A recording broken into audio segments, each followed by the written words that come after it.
Hello and welcome back. This is the Forbidden Project series in which I try to revive an old Ducati from the 1980s, and this is the progress I've made since the last video. This video is mostly about 3D printing things that I could no longer find for sale or that are very expensive or that I had to make my own of, and replacing the steering lock which had no key and I had to drill it out. So first up is this cap. It's the dust cap of the front brake caliper, or both the front brake calipers and the rear brake caliper. All of those are similar. And one of the brake calipers that I bought for the rear brake didn't have this dust cap on. For other brake calipers that are more common from this era of motorcycles, these are for sale on eBay, but this one I could not find anything.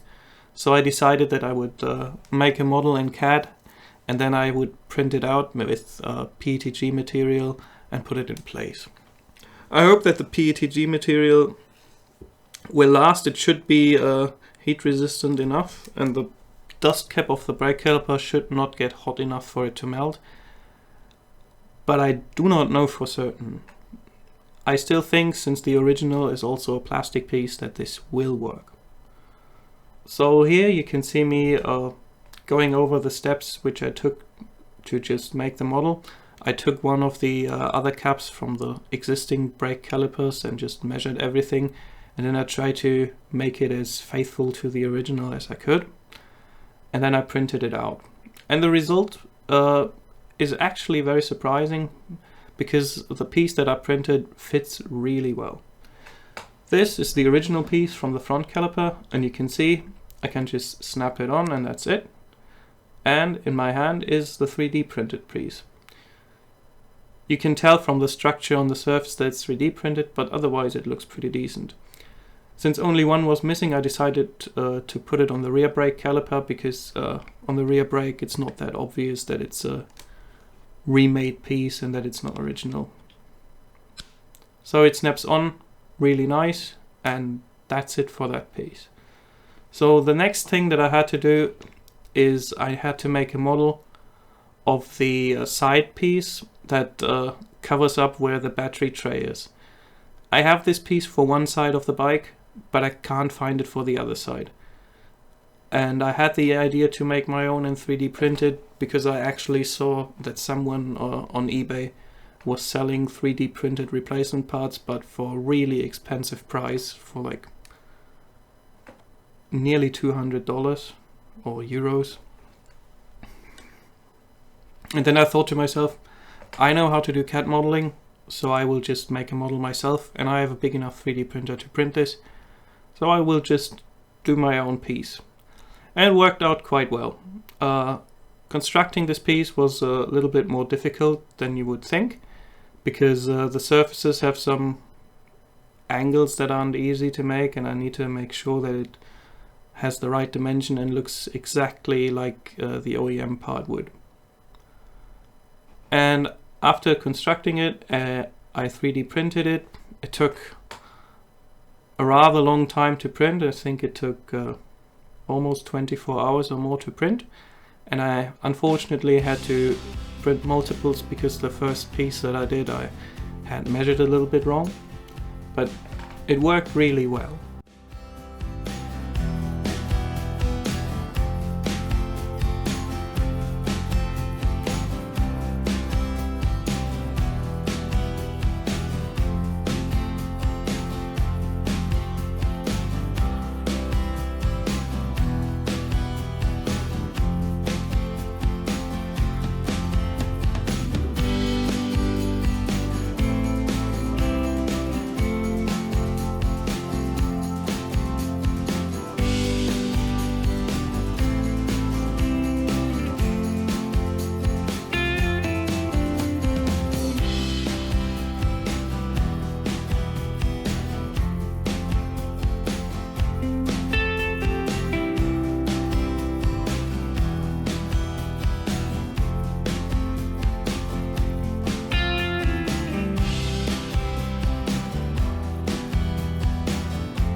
So both of the battery covers are held in place by some knobs that they are put onto on the frame, and a screw each that has a plastic head on it, so you can screw and unscrew it if you need access to the battery.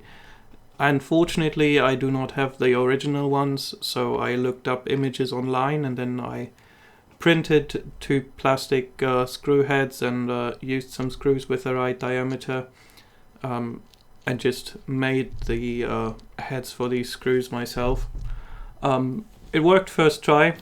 I have the right hex size in the model so that the head of the screw will always turn when I turn the plastic by hand, and then I made a little cap on top so it's just capped off and looks nice.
So next up I made a model for a bracket that's supposed to hold the turn signals in the front.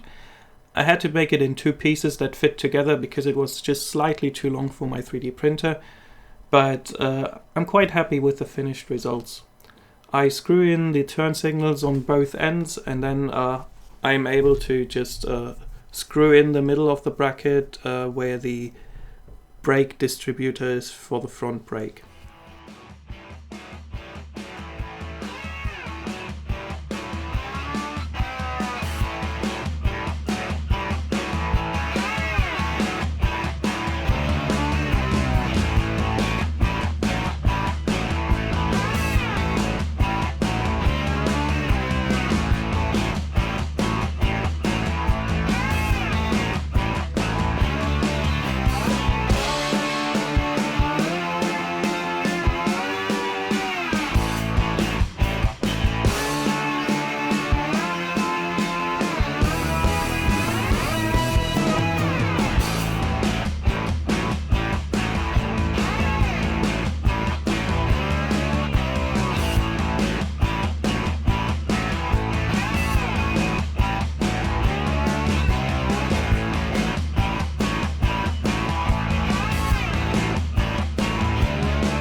So in the end, I'm really happy about these turn signal brackets.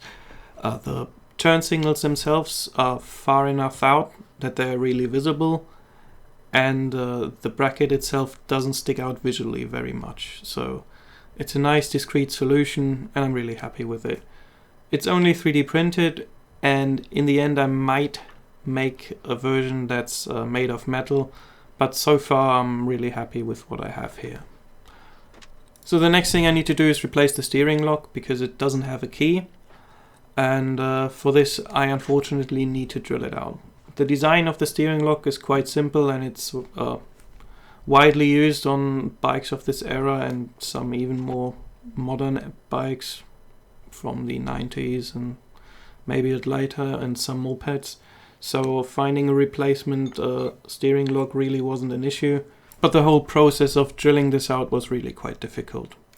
So at first I tried to just use a small drill to drill out the tumblers so that I could turn the lock with a key that doesn't fit properly and just pull it out, but I didn't really manage to do that, so I had to drill out the whole lock and pry it out with the pliers, and it really looked quite done for in the end. So I'm happy that I got a replacement.